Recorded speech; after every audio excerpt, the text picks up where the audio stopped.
Good evening. Welcome to 2022 League of Women Voters Candidates Forum for the Office of Sheriff of Prince George's County. The League of Women Voters is a nonpartisan political organization of women and men that encourages informed and active participation in government, works to increase understanding of major policy issues, and influences public policy through education and advocacy. The League of Women Voters of Prince George's County, Maryland, was founded in 1921, which was one of the first local leagues in the United States. My name is Gloria Johnson. I will be your moderator this evening. I was elected co-president of the League of Women Voters of Prince George's County in our most recent election. You too can become a member of the League of Women Voters. We have membership information on our website for anyone who might like to become a member can do so. I hereby would like to introduce the candidates to you for Sheriff of Prince George's County in alphabetical order.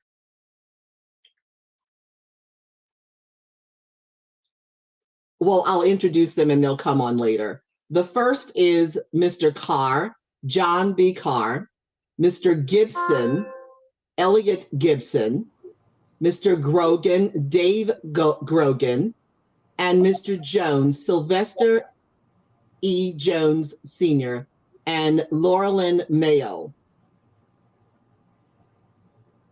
Those who serve in elective office offer the community a willingness to work, to give their time, to take responsibility, and these are traits for which the League of Women Voters has the utmost respect. We thank the candidates for their willingness to serve. Each candidate received an emailed message which they were asked to acknowledge that they were willing to abide by the rules for this forum. Each candidate has agreed to be bound by the rules.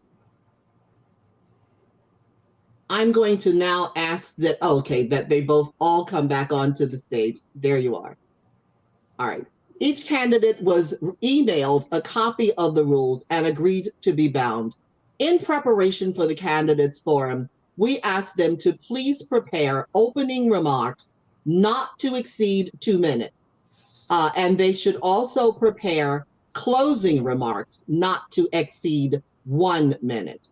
The candidates forums will be moderated by a trained neutral of the League of Women Voters who will ask all candidates questions provided by members of the community and the League of Women Voters of Prince George's County. There will be no open microphone for audience participation. To ensure a fair and equitable opportunity for all candidates, the forum will be conducted pursuant to the following rules. As I've already said, each candidate will be given a 2-minute uninterrupted opportunity to speak. Questions during the forum will be presented by the moderator only. Questions for candidates will be solicited from the community and League of Women Voters. They must be of a general nature, applicable to all members of the forum panel. Each candidate will be given 60 seconds to respond. The timekeeper will make sure that the 60 seconds will be in fact honored. At 15 seconds, when 15 seconds are left, she will post that in the vision of all of the candidates. And when a stop sign is raised, we will ask that you stop speaking. If a candidate is absent, his or her chair will remain empty during the forum. A substitute candidate will not be permitted.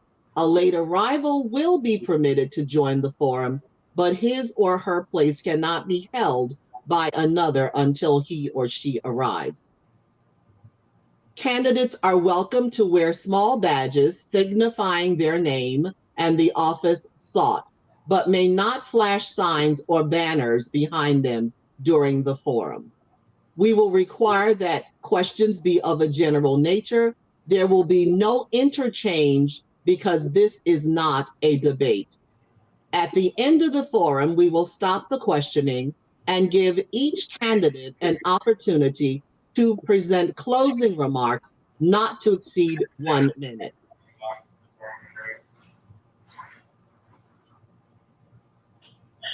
I will introduce again in the order of speaking the candidates that we have invited tonight. And I thank you all for coming to share this unique voter education opportunity.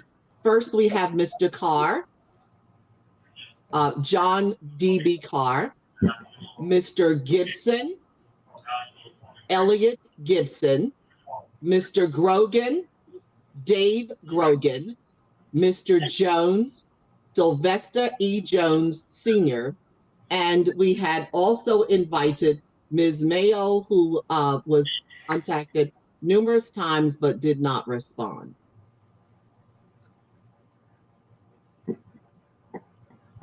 So the first opening statement will be given in alphabetical order by Mr. Carr. Mr. Carr? Good evening. How are you today? First, I would like to thank the League of Women Voters of Prince George's County for allowing me to speak and talk about my platform that I want to execute here in Prince George's County. My name is John D.B. Carr, and I'm running to serve you as the next sheriff of Prince George's County. I am a lifelong resident of Prince George's County, growing up in Suitland, Maryland. I attended the University of Maryland, where I graduated with my undergraduate degree in criminology and criminal justice. I then moved on to receive my master's degree in public administration from Norwich University. I've worked at the sheriff's office for 20 years. I've worked in every section, every unit, working my way up through the ranks to currently I am a lieutenant colonel, and I oversee our Bureau of Field Operations, which consists of warrants, child support, domestic violence, fugitive, landlord-tenant, and civil. I would like to continue my service to Prince George's County. My platform is focusing on eradicating domestic violence here in Prince George's County. I also want to address our mental health issues that we've seen spike during the COVID-19 pandemic. I also want to address our interactions in community outreach with juveniles and our seniors. As we have seen, the public has asked for law enforcement and public safety to be more transparent and more involved in the community. And last but not least, I definitely want to focus on the apprehension of violent offenders.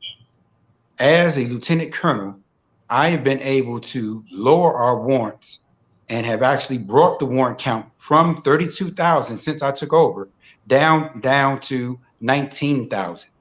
Those 19,000 are mostly failure to appear traffic related offenses. I want to continue to serve, and I thank you.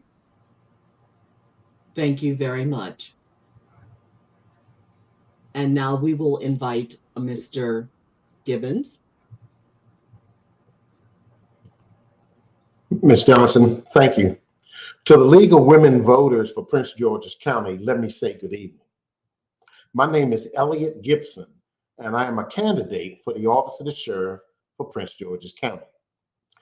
I've been a resident of Prince George's County for 45 years.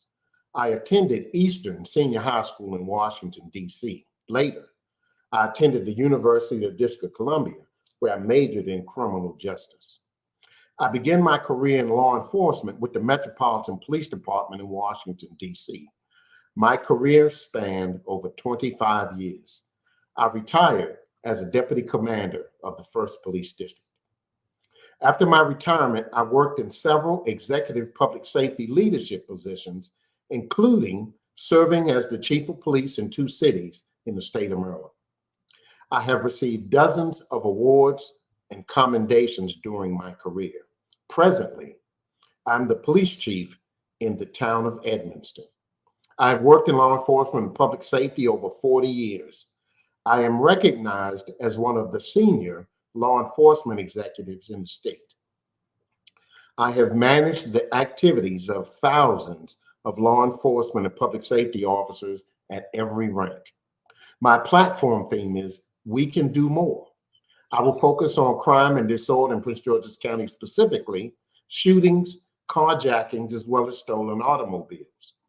My team and I will also focus on developing a violent crime task force consisting of county, municipal, metro transit, and park police officers who will identify criminals as well as help youth steer clear of violent crimes.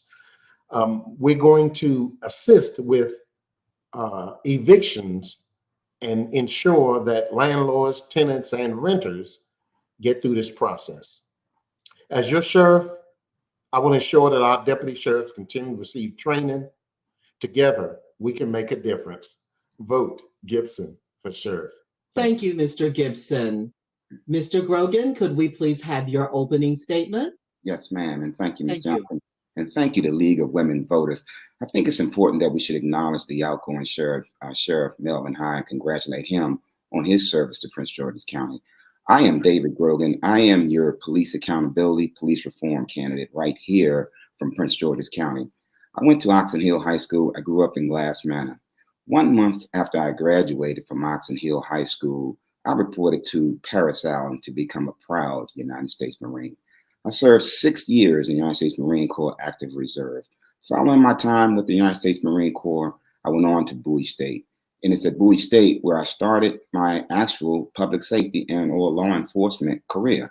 I started my career as a student at Bowie State, working for the Department of Justice, United States Marshal Service, and every other semester working with the United States Secret Service, while I also captained a championship football team. During those times, I began recruiting students then. I recruited my brother, who came out of the Army, who currently works for the Secret Service. I recruited a number of students. While I was a student, I continued recruiting students after I graduated from Bowie State University. Till this day, I continue to recruit students, adults, for public safety roles in corporate America, corporate security, and a number of different areas. My vision for the Sheriff's Department is very, very simple. I think we have to reimagine the law enforcement management in Prince George's County. I think we have to give our young people the role models that they need. They need to be given the opportunities that I was given. I was a proud mentee of the late John R. Simpson of the United States Secret Service. And whenever he proudly introduced me as his mentee, it just shaped who I am today. We need to create these opportunities for our young people. We need to reimagine law enforcement with our young people by having programs, cadet programs, internship programs, stay-in-school programs, junior sheriff's programs. I can tell you, I've been in our schools for over 35 plus years. Just about every guidance counselor in this county has me on speed dial for career days. I know what our young people can do if they're given the opportunity. All we have to do is give them that opportunity. I can assure you, when I'm your next sheriff, that is going to be the top of my priority. And then I'll move on into the vetting, the training. We have to retrain the trainers. Thank you, Mr. Grogan. Thank you. Thank you so very much. Now we'll have the last of the opening statements. Mr. Jones? I'm sorry, you're muted. Okay, thank you, Ms. Johnson. I was saying I also want to thank the League of Women Voters for hosting this forum. I am a retired assistant director with the United States Marshal Service, where I served for 27 years, reaching the 3rd level of command of a federal agency. I am also a former police officer and detective with the Markham Police Department in Illinois, where I served for 4 years. I am a retired Army military police colonel and a combat veteran, as I served in the Gulf War. I have appeared on CNN as an expert law enforcement analyst and still receive calls from CNN and other media outlets around the country for responses to major criminal activities, including escapes. Since retiring from the Marshal Service, I have served for 2 years as a part-time substitute teacher, served for 4.5 years on the board of directors for Prince George's County, a community-based organization, chairing their public safety committee, and also chairing their Returning Citizens Committee. Since retiring, I've authored the book, Hunting Criminals to Hiding Them, My Journey to and with the United States Marshal Service. I am a graduate of the Distinguished FBI National Executive Institute. I'm a member of the distinguished fraternity, Alpha Phi Alpha Fraternity. I have a master's degree in human resources management. My campaign platform is one, child safety and school security, with the focus on active shooter responses, school entry control, and advocating for maintaining school safety officers and securities in schools. Number two, law enforcement and crime reduction, which include mitigating, addressing domestic violence, reducing the criminal warrants by removing the most dangerous criminals from the streets, which I have a lot of experience with. Three, community safety and engagement, which includes hosting community town hall forums and listening stations about safety and community concerns, working with other community leaders. And lastly, advocating for quality healthcare improvement, which includes focus on mental health, advocating for vaccinations. And our campaign has already co-sponsored 2 vaccination drives in the county. I'm asking for your prayers, support, and vote. Thank you. Thank you very much. Those in the audience, let's give them a round of applause for a great opening statement. We started that out with a 2-minute opening statement, and our first speaker for that was Mr. Carr. So now we're going to go, excuse me, to Mr. Gibson to answer the first question. And the first question is, what do you believe is the sheriff's role, if any, in criminal justice reform? Ms. Johnson, thank you for the question. I certainly appreciate it. The sheriff is recognized as the senior law enforcement official in the county. He or she is the representative to the Maryland State Legislature as it relates to law and order and public safety. He or she must be a strong advocate for justice and social awareness. He or she must ensure that they have experience, education, and training in public safety and law enforcement, and has demonstrated that experience over time. And so I think that that position is the top law enforcement position, and that person has to be a strong advocate of public safety in our society to our legislators. Thank you. Okay. The next person for that question, Mr. Grogan. Yes, ma'am. Can you repeat the question again, just for clarity? Absolutely, sir. What do you believe is the sheriff's role, if any, in criminal justice reform? Yes, ma'am. And thank you for the question. That's a great question. Sure. First of all, many people don't realize the elected sheriff is the chief law enforcement officer for the county. I spend a lot of time educating people on the difference between a deputy sheriff and an elected sheriff. Deputy sheriffs are government employees. The elected sheriff must do what I've been doing probably for over the last 25 years. The elected sheriff must take an active role with fighting for the legislation that impacts our public safety. I've been an advocate for police reform long before people ever heard of George Floyd, Breonna Taylor, Trayvon Martin, most of these people. I've been advocating for police reform, police accountability. I've worked with our senators in Annapolis. Most of our senators, our legislators all know me by first name basis because I've always been on the forefront of police accountability and police reform. I believe it is the sheriff's responsibility to take the lead on that role. Thank you. You're welcome. Do I need to repeat the question, Mr. John? It's my turn up?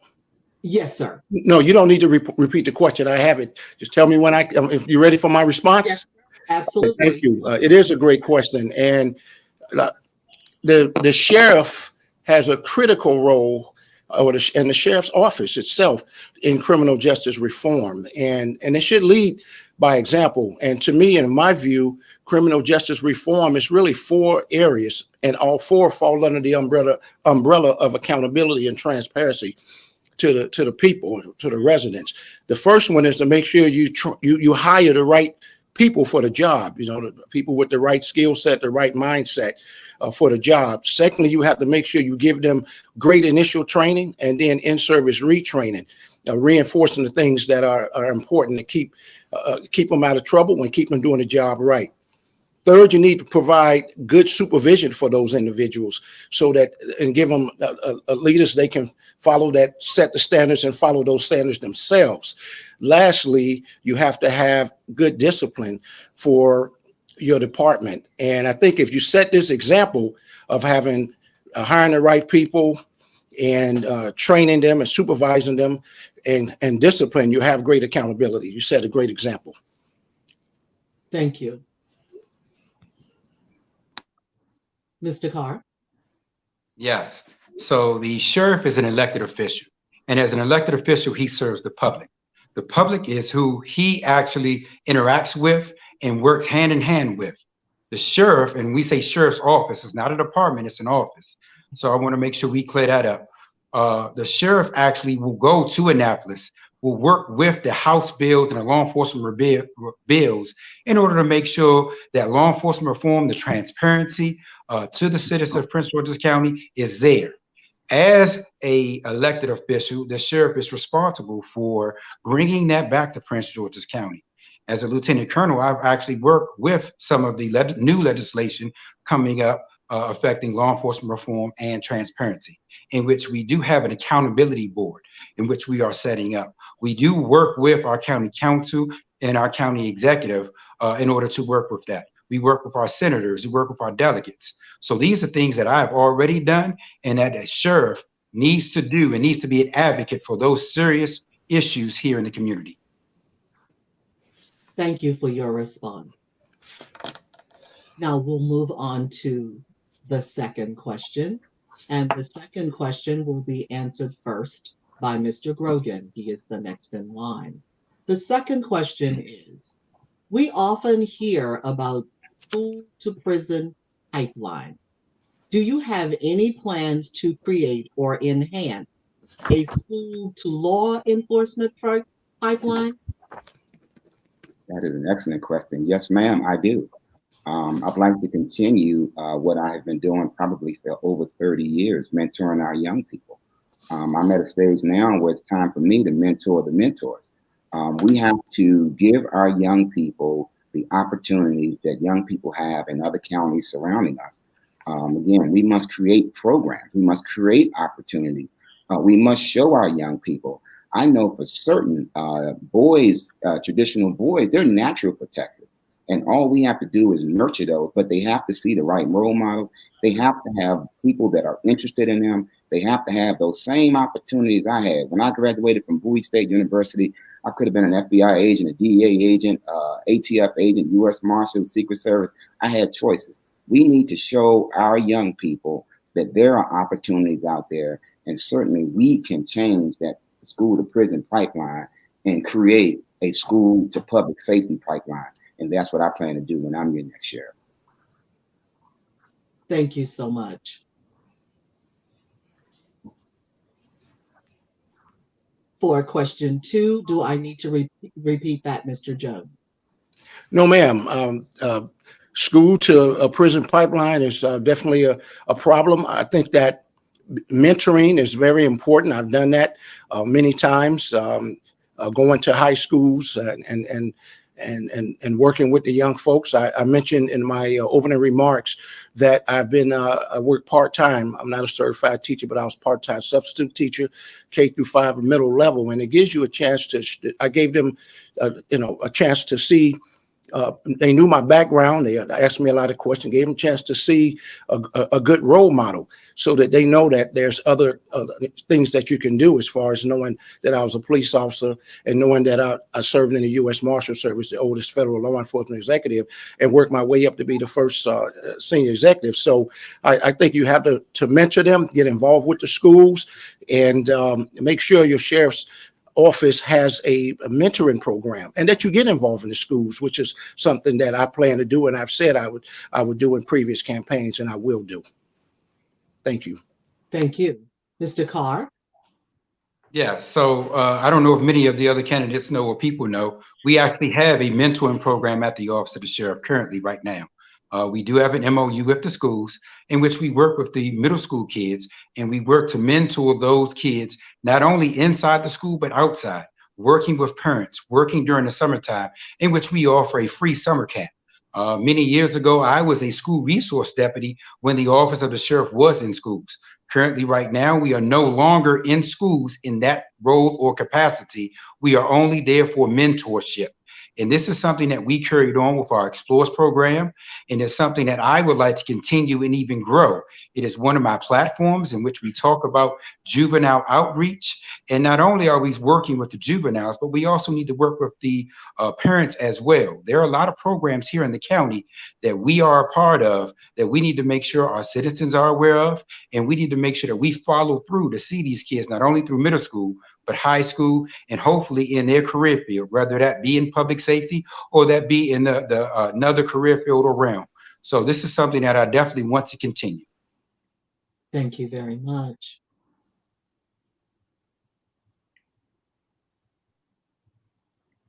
Mr. Gibson. Thank you, Ms. Johnson. Thank you, sir. As you all are aware, over the past 40 years, I've been in and out of thousands of schools. I put together a program called Best Practices for Interacting with Law Enforcement Officers. I want to create an atmosphere where kids have an opportunity to interact with law enforcement in an environment other than in a street or when something bad happens. And so I will go into a school like Wise High School. We might have 400 kids in there, 16, 17, 18 years old. And we teach them a little law so that they come to understand. We assume they know the law. We assume they know what they're supposed to do, when in fact they don't. And so we try to help them. And one of the things I will do is expand my best practices for interacting with law enforcement officers to encompass even more schools. Right now, we're doing about 12 schools a year. That will help us with the school to prison pipeline theory. Thank you. I appreciate you. Thank you. The next question, question number 3, is, what are your priorities for the first 120 days in office? And that question number 3 will start with Mr. Jones. Thank you. I've been in a number of offices, and what I'd like to do is in the first 120 days, take some time to talk to the individuals, the people working both sworn and non-sworn, learn what their concerns are so we can address those. One of the priorities that I have is trying to find, that I'll come in with, is trying to find resources to grow the sheriff's office. That's one of the things that I really want to do, because I noticed since 2014, and they have had no growth. So I'm going to be looking at ways to grow the sheriff's office, and that way we can expand our responsibilities. But the first 100, and not only that, I want to engage in listening sessions, listen to the residents, and hold forums so I can hear, talk to the people, the residents, the community, know their concerns, because the only way you can address those concerns are to know them. Thank you. Thank you. Excuse me. Give me just 1 second.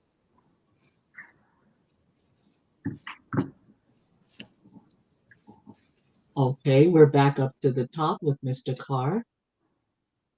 So luckily, I'm the only candidate that actually currently works at the sheriff's office. So I understand exactly what our needs are. The community has spoken. The first thing that we really need to focus on is law enforcement reform and transparency. What we need to really address, as effective July 1st, the law enforcement reform bill actually takes place, in which we have an accountability board, in which we actually change where we have to have a liaison with the community. We need to make sure that we're prepared for that. The sheriff's office has continued to grow throughout the years. One aspect that I want to actually address is focusing on mental health. Our numbers since the pandemic have spiked. We need to work with our nonprofit organizations and partners to address the mental health issues that we have in our community. Also, we need to really address our domestic violence issues. We're having issues as far as placement of victims, and also really trying to make sure that we're able to reach everybody. Those numbers have spiked to where we're averaging 2,000 peace and protective orders a month. These are the things that we really need to focus on, especially law enforcement reform, as the House bill is now taking effect as of July 1st. One thing I do want to do is I do want to bring in a full-time grant writer in order to make sure that we have federal funds and not pulling from county funds, but we're using those federal funds to make sure that we're able to serve the citizens of Prince George's County much better. Thank you. Thank you.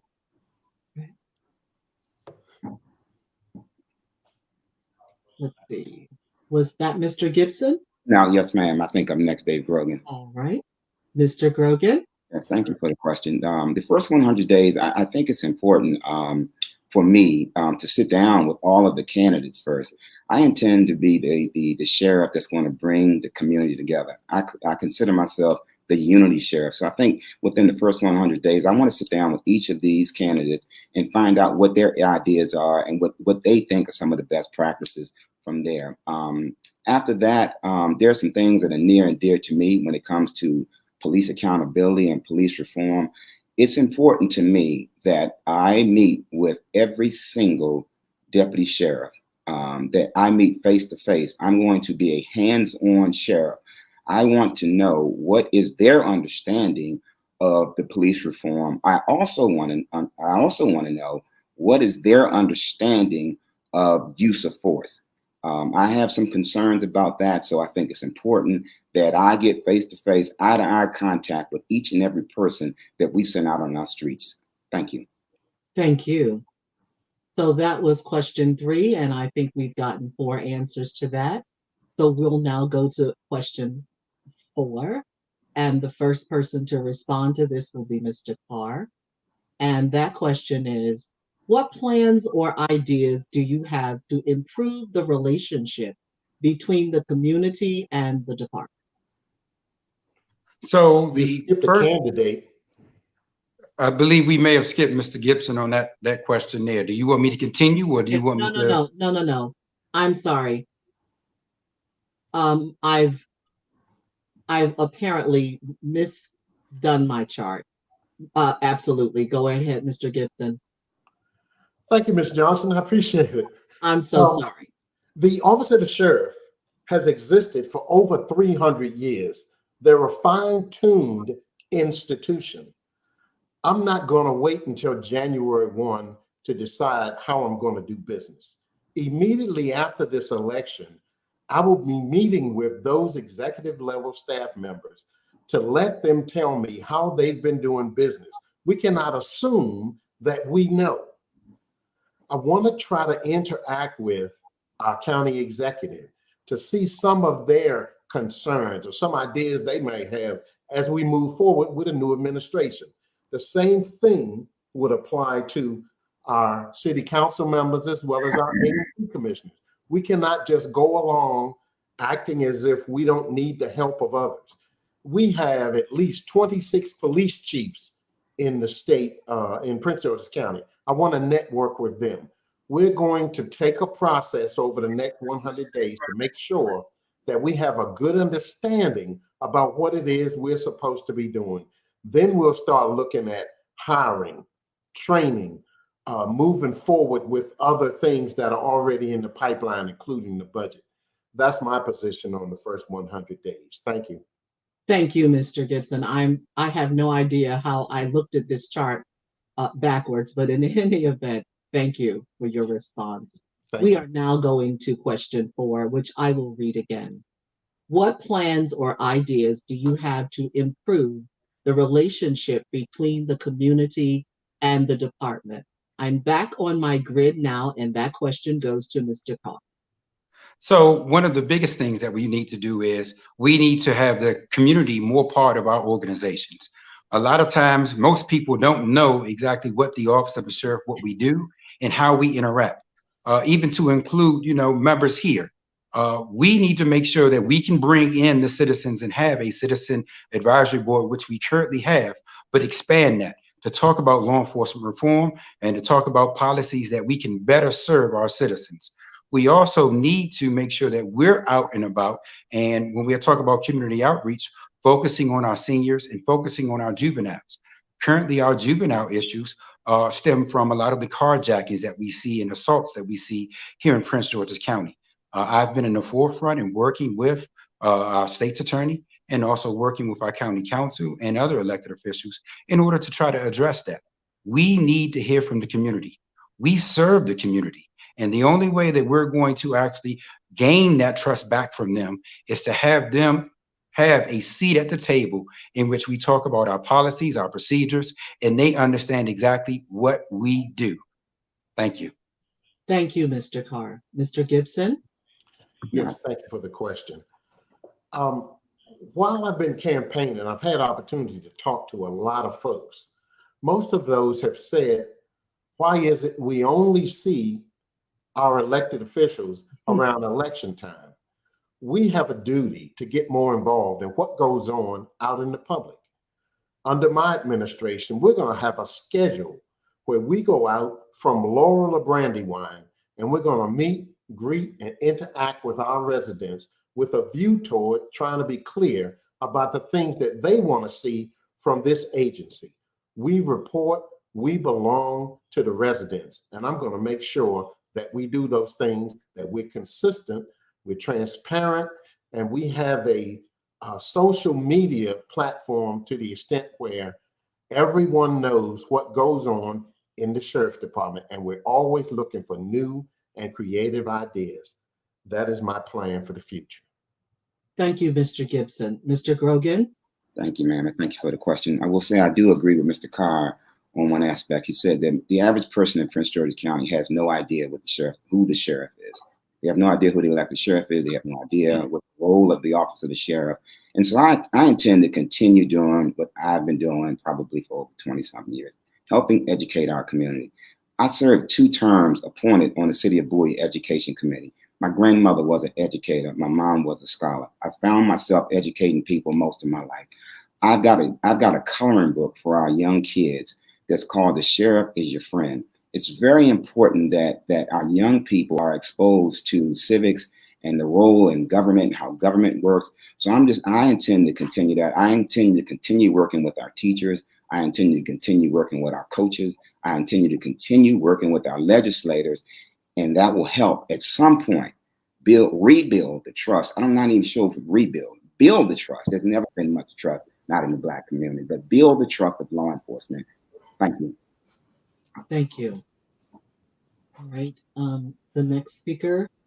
Yes, ma'am. I do agree with Mr. Grogan that you have to educate and inform the community about the role of the sheriff, and that's something that I don't think is done too well now. And as he said, a lot of folks don't know what the sheriff do. They don't know the difference between the police and the sheriff. And so, as I mentioned earlier, I served for 4.5 years on a community-based organization, chairing a couple of their committees, and we held town hall forums around in Suitland and Bladensburg. We addressed various things, including returning citizens. And so I think that when you have those town hall forums, and I've been doing listening sessions where we invite folks to listen and to give their concerns, I think that's very important. I've done it. We done it with the on the committee I just mentioned, or the community-based organization, and I'm still doing it. And I think you have to have those town hall forums. You have to work with the other leaders in the county. There are all kind of leaders in this county, and each community has one, and partner with them to do things together. And that's how you build that trust and improve the relationship. Thank you. Thank you. Let's see. Now we're going to excuse me. Question number 5. I'm sorry. Is someone having a problem? Okay. Mr. Gibson, you will be the person who starts with question number 5. And number 5 is, what new or different process will you bring to the table to help decrease crime? All right. Thank you. Having a crime question. You must identify where crime and disorder occurs. There must be what we call a strategic plan. The plan involves identifying crime, identifying criminals, identifying locations where crime occurs, and then put together a plan where individuals or groups, I'm talking about law enforcement and public safety, take a stand on criminal activity that goes on. But there's something I've been harping on over the last 10 years or so. Crime comes about as a result of social issues that occur. Those that don't have see those that do, and it creates an opportunity where they go about the business of trying to commit crimes and disorder in certain communities. And those are the communities that we have to target for social as well as crime-related programs. Thank you. Thank you. All right, back to my chart. I think I'm next. Followed by Mr. Gibson will be Mr. Grogan. Thank you, ma'am. Thank you for the question. Crime, yes, ma'am. Many people don't realize that wanted people are some of the repeat offenders as it relates to crime. I was the supervisor of the Capital Area Fugitive Task Force, which is a federal fugitive task force for many years. That encompasses local, state, and federal law enforcement. So I've managed local, state, and federal law enforcement officers. I think in order to fight crime on the local level, we've got a number of different municipalities in Prince George's County. We need to identify the best and the brightest within each municipality, bring them together, and create a task force in Prince George's County that specifically targets repeat violent offenders who have outstanding warrants. When you take these people off our streets, crime reduction happens almost immediately. Let's be very clear. The Office of the Sheriff is a law enforcement agency, not a social service agency. Thank you. Thank you. Thank you, Mr. Grogan. Mr. Jones? Would you like me to repeat the question? No, I don't. Sure.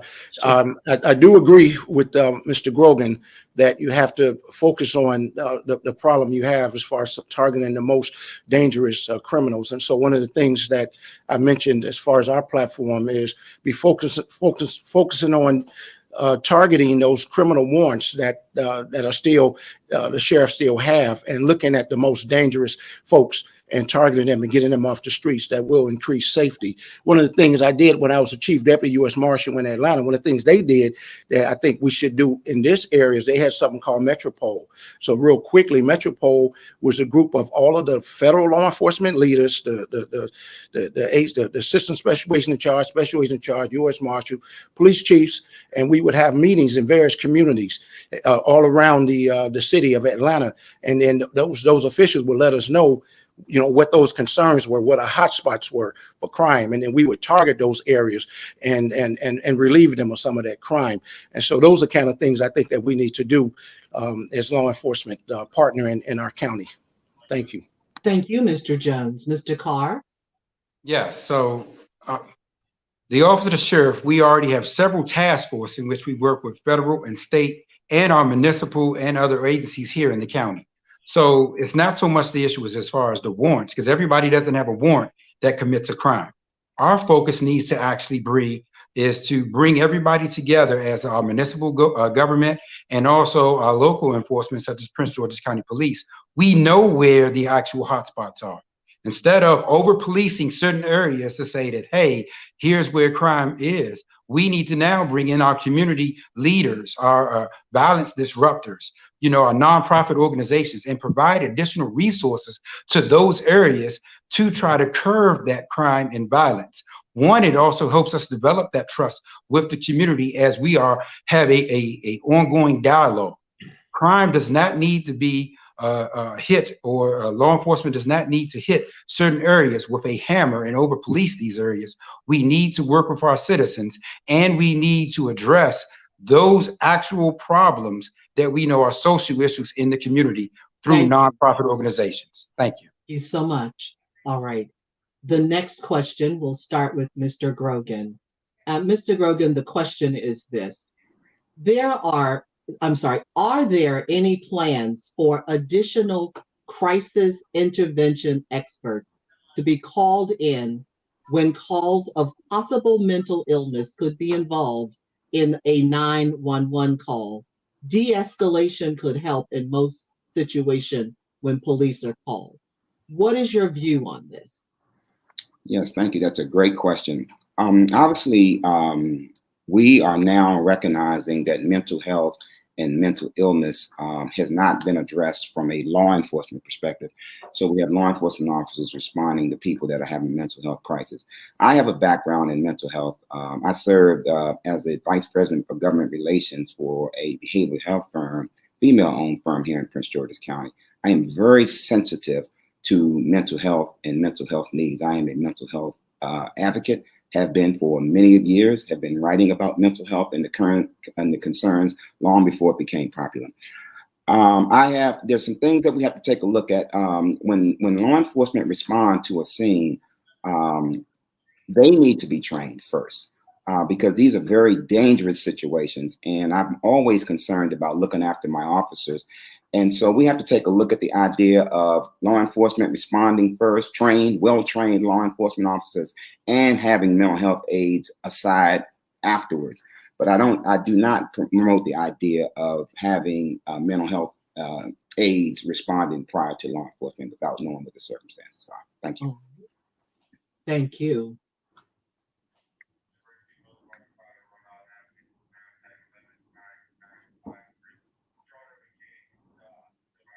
That was answered by Mr. Grogan. So now we will have a response by Mr. Jones. Yes, thank you.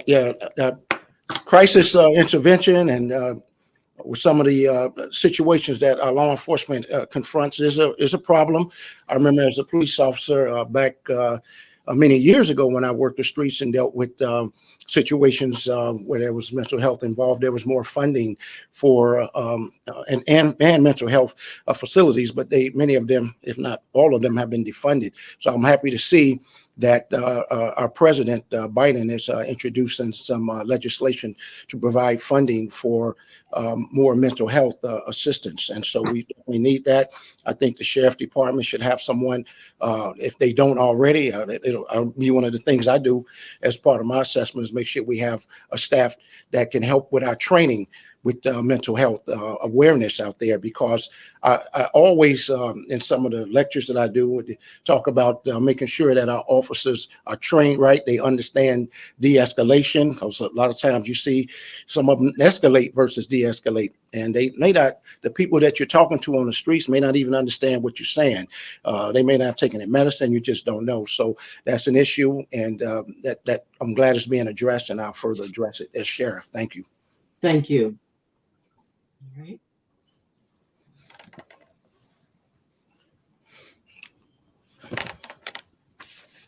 Okay, so the next person would be Mr. Clark.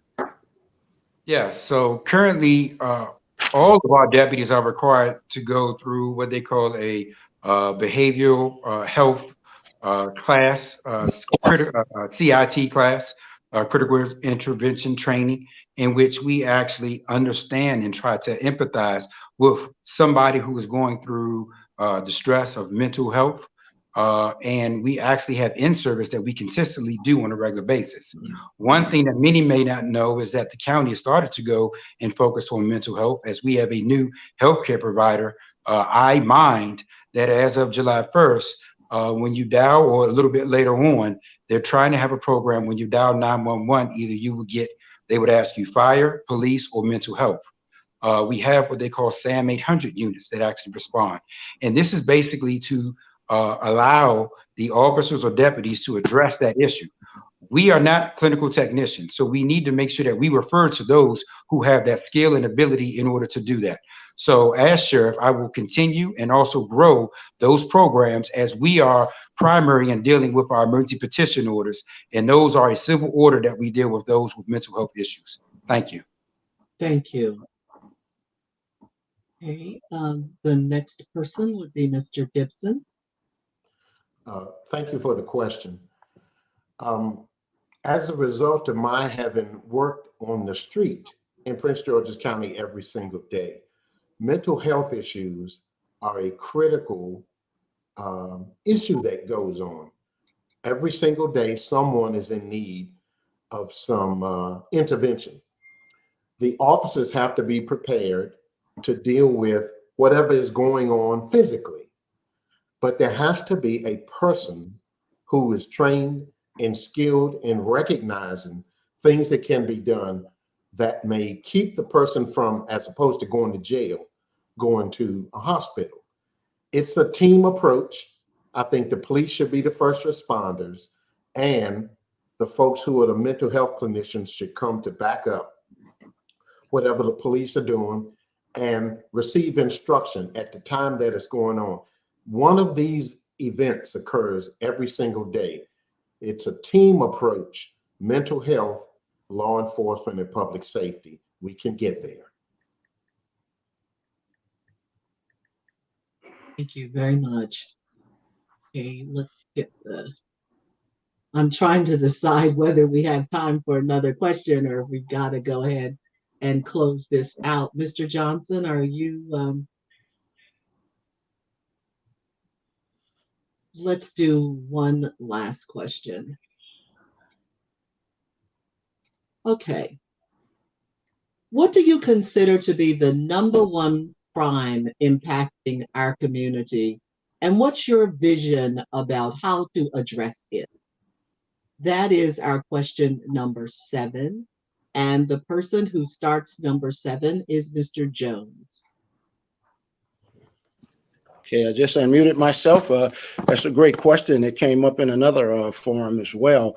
And what we can see that's trending in our county, and it's violent carjackings, and it's trending in many other cities. And so I think that's our #1 crime. It's usually a crime of violence, and it involves a gun. And so that is something that we have to really, really look out for. And I think we as people in law enforcement definitely have to work together. One of the things we really have to do is educate our citizens on some of the pitfalls and some of the make sure they know some of the areas where these violent carjackings happen. And I just think that police have to be more, be out there more present. And I think that we have to really work together to address these carjackings, and also addressing the gun situation. There's a lot of guns out here, as we see with all of these shootings, and so we have to focus on those. Thank you. That's my time. Thank you. Mr. Clark? Yeah, so what I see is our gun violence, dealing with these ghost guns that are hitting our streets and our community, and also intermingling with mental health. Since the COVID-19 pandemic, people are hurting. People are struggling. You're paying high prices at the gas pumps. Food is now grown. So when you look at some of the crimes and what's been occurring, you're looking at these ghost guns. You're looking at some of the shootings that occur. Prince George's County is somewhat unique, as we neighbor several jurisdictions from the District of Columbia, Calvert County, Montgomery County, Howard County, so Charles and Calvert. So, we have areas in which somebody can commit a crime and then leave this area as far as being transit. What we need to focus on is really providing those additional resources to those in that community and address the gun violence. What we're seeing is assaults on seniors, and we're seeing this gun violence where kids are bringing guns to school. This is something that we need to focus on, and which we focus on by having a gun task force, trace task force, in order to try to locate and get these guns off the street, along with working with, again, our nonprofit organizations to do gun buybacks. Thank you. Thank you so much. Our next speaker on that, our last question, will be Mr. Gibson. All right. Thank you, Ms. Johnson. Sure. Over the last year, the FBI reported 20 million people registered guns in the United States. Guns is the #1 problem in Prince George's County, followed closely by carjackings. We have a duty and a responsibility to ensure that these guns are off the street, and law enforcement plays a critical role in doing that. I talk to some of the young guys all the time, and here's what they say. They would rather the police catch them with a gun on them than some of the other fellas catch them without it, because that is the stigma attached to being out and about, is you got to be what we call strapped up. We have to be more vigilant as law enforcement officials in these specific areas, because every shooting is a potential homicide, saturation patrol, traffic stops, identifying specific individuals who have a propensity toward violence. We have to target those individuals. It's a concerted effort by public safety, law enforcement, and then we have to have sources in the community to help us tell when individuals are hanging out and armed. Thank you so much. All right, Mr. Grogan. Yes, thank you for the question. I think we all agree that guns is the major crime in the county right now. And certainly I agree with Mr. Jones. Armed carjacking is terrorizing people. But at the bottom line is we have a complete sense of lawlessness in Prince George's County. People have no respect for law enforcement. The roads, the travel, the traffic, with drag racing, with snatching purses. I mean, it's in front of police. So I think that in order for us to get a grip on crime, one, we have to get back to what the office of the sheriff is. The office of the sheriff is a law enforcement agency, and the office of the sheriff must be visible. The office of the sheriff must be active, and the office of the sheriff must gain the trust, respect, and dignity of the public. And that will cut down on the crime. Thank you. Well, I want everyone to give a round of applause for all of our speakers. They were excellent. And we have come to the point where we really can't squeeze in any more questions, although we had a number of them left. At this juncture, we're going to move into the closing statement. And the first person to make the closing statement, actually, Mr. Carr, you were the first to make the opening statement. You will start with the closing, and your closing will be 1 minute. Thank you. So let me say this, experience matters. And I think you have everybody here who has a lot of public safety experience, but the sheriff's office is a little bit different as we are state mandated. We have state mandated functions in what we must do. I am the only candidate that's been supported and by elected officials, by all of public safety here, not only in Prince George's County, but also throughout the state. I have also been supported by several other unions, labor unions, outside of police. I want to make sure that you understand that we need to serve you. I want to make sure that you understand exactly what we do at the Office of the Sheriff. I'm a 20-year veteran of the agency, and I want to continue to build on the legacy and to make sure that we are transparent and we are community involved with you. So please allow me, or hopefully I can earn your support. Vote John Carr for sheriff, and I would like to serve you as your next sheriff of Prince George's County. Thank you. Thank you, Mr. Carr. Mr. Gibson. Thank you. For over 4 decades, I've been doing the good public safety work. Transparency and public safety has been my life's blood. I've served this community by developing programs for our seniors, like my Senior Watch Awareness Program, where officers stop by to check on our seniors. I've held monthly community meetings for years where we report on television, newsletters, and flyers about crimes occurring in our neighborhood, what we're doing about the crime, and what you can do to help keep yourself safe. I've held years of domestic violence events in our community to help victims of crime and also help the victim report criminal activity. I've held many missing children seminars. I intend to bring my community programs to the Office of the Sheriff in January 2023. We in law enforcement need the help of our community. We cannot patrol every corner, every neighborhood, stand in every store. Like Marvin Gaye once said, we need help from the community. It takes two. Help me continue the good work. Vote Gibson for sheriff. Thank you, Mr. Gibson. Yes, ma'am, I'll be brief. Thank you, Ms. Johnson. Thank you all. And thank the candidates. I think the forum was great, and I appreciate the professionalism. I'm a stickler for professionalism. And also those questions that were not answered, I'm happy to take those questions anytime. Your audience is welcome to contact me at grogansheriff@gmail.com. My cell phone number is 301-651-9178. I'm on all forms of social media. I'm a very active social media person. I speak publicly. I speak to any groups that you have. You'd like me to come speak. But we have to be honest with ourselves. Our taxpayers in Prince George's County has paid over $54 million in police misconduct, police brutality claims. I am your candidate for law enforcement, police accountability reform. I am the candidate that is going to reimagine what law enforcement look like from the perspective of a manager. I can be reached at davegrogan.com, davegrogan.com. Please feel free to reach out to me. Thank you all for your time. League of Women Voters, thank you all again. Thank you, Mr. Grogan. Mr. Jones? Yes, ma'am. Thank you, everyone, and thanks for allowing me to come on, allowing all of us. So, in closing, I want to just state that I stand for change. I'm an innovator. I've been brought in as a problem solver to create and to grow things, and so I'm asking for your vote. So it's not a vote. We're voting for change and not more of the same. So, really, in closing, I've lived in this county for 26 years. I have a broad-based local, national, and global law enforcement experience with very strong collaboration skills, with a total of 31 years of sworn law enforcement service.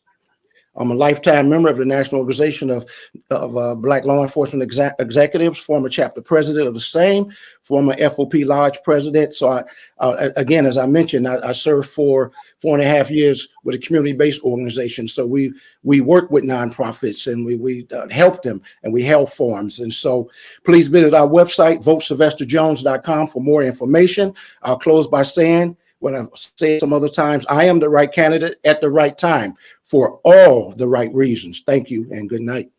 All right. Thank you for bringing the entire panel back. I think we are missing one person, Mr. Johnson. I am having difficulty. For some reason, we have a problem seeing one of the candidates.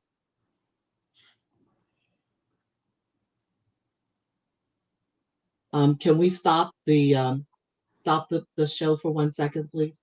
See if we can get that resolved.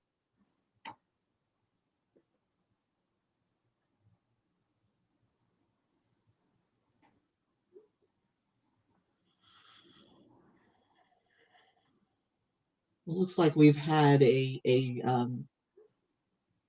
blackout of one of the candidates. I'm not sure what's going on, but I do want to. Everyone's there, Miss Johnson. Everyone's there. Oh, okay. I guess I just couldn't see. All right. I only see 3 candidates.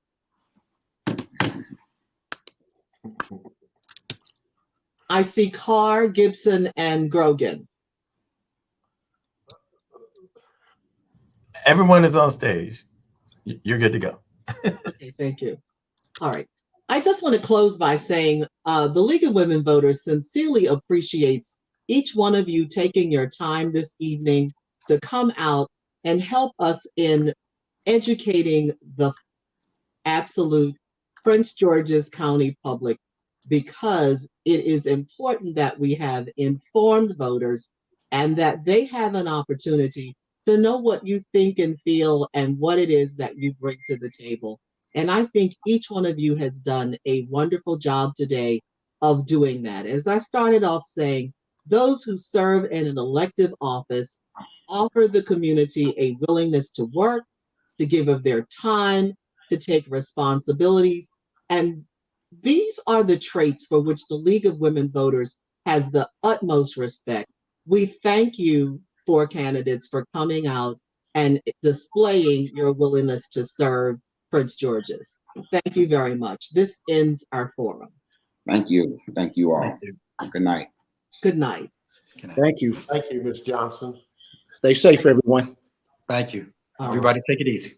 I do want to thank Prince George's Community College. Mr. Johnson has just been absolutely fantastic. We're going to make him an honorary member of the League of Women Voters.